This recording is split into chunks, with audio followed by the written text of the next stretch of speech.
Ask someone what self-control means, and you'll get a version of the same answer almost every time. Resisting temptation, delaying gratification, overriding impulse. Hanging on with all you've got to get you through the moment when everything in you wants to give in. This is the model modern psychology has built its understanding on, and it's incomplete. Hey there, it's me, Core, and you're listening to Exercising Self-Control from Fitness to Flourishing. The scientific version of self-control is built around inhibition, the ability to block or suppress a dominant habit or reflex. Think of the marshmallow test. Think of ego depletion, the once celebrated theory that willpower is a finite resource that drains like a battery. There's a problem. Ego depletion has repeatedly failed large-scale replication attempts. The model doesn't hold. Newer research suggests what we call willpower is less about a depleting resource and more about shifts in motivation and attention. In other words, the science itself is pointing away from inhibition as the core of self-regulation. But this isn't just a scientific problem. It's a philosophical one. The inhibition model is reactive by design. It positions you as someone being acted upon by cravings, by impulses, by circumstance, and self-control as the force that pushes back. That framing misses something fundamental about what it means to govern yourself. Long before psychology had a name, the Stoics identified the true seat of self-control.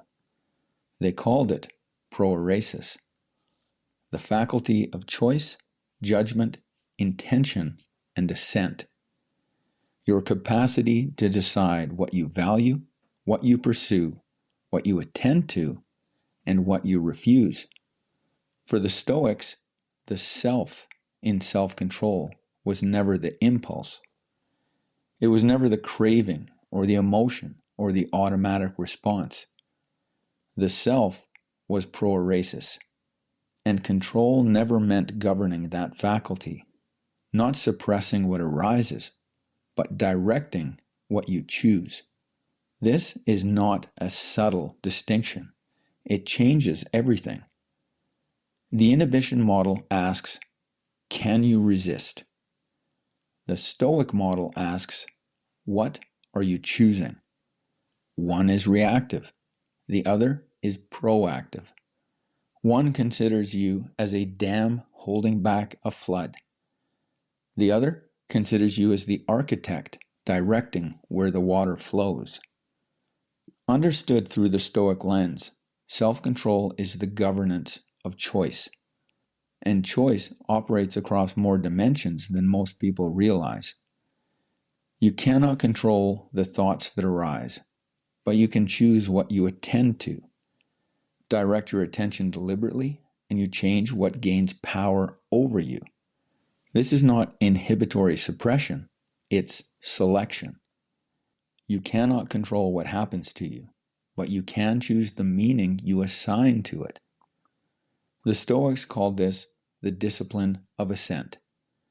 Withholding agreement from the first impression, examining it, and deciding what it actually requires of you, if anything. Modern psychology calls it cognitive reframing.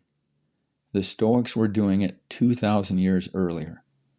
You cannot control your environment, but you can choose to design it. Reorganizing your workspace to make certain choices easier in the future is exercising self-control to influence future choices. Less discipline is required when the choice has already been set up to be easier upstream. These are not separate skills. They are modes of the same faculty, proeresis, in action. The inhibition model cannot explain why identity change transforms behavior. It cannot explain why a person who genuinely shifts their values stops needing to resist the old temptations at all. It cannot explain why environment design outperforms willpower or why meaning making changes emotional experience, or why the person who chooses their goals carefully rarely needs to force themselves to pursue them. The Stoic model explains all of it, because it starts in the right place, with choice as the foundation, not the last line of defense. Here is what you can control: your choices, your values, your pursuits, your attention, your interpretations, your practice, what you expose yourself to, what you refuse to tolerate. Here is what you cannot control: your emotions, your automatic thoughts, your impulses, your learning speed, your outcomes. Self-control, properly understood, is not about dominating the second list, what you can't control.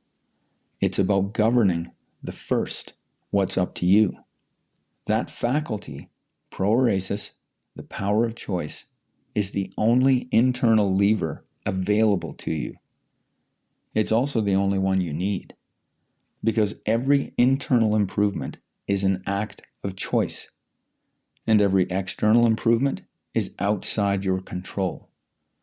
In other words, the only reliable way to improve your life is to improve the quality of your choices by exercising virtuous self-control. Would you like to put ideas like this into practice with my help?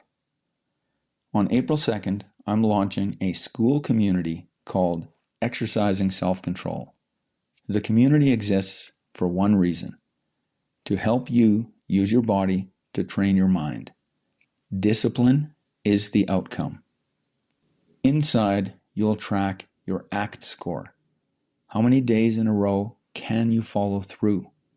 Miss a day, it resets. Start your streak, raise your standard, and leave your excuses behind. The link to join the waitlist is in the show notes. That's it for today. Catch you next time.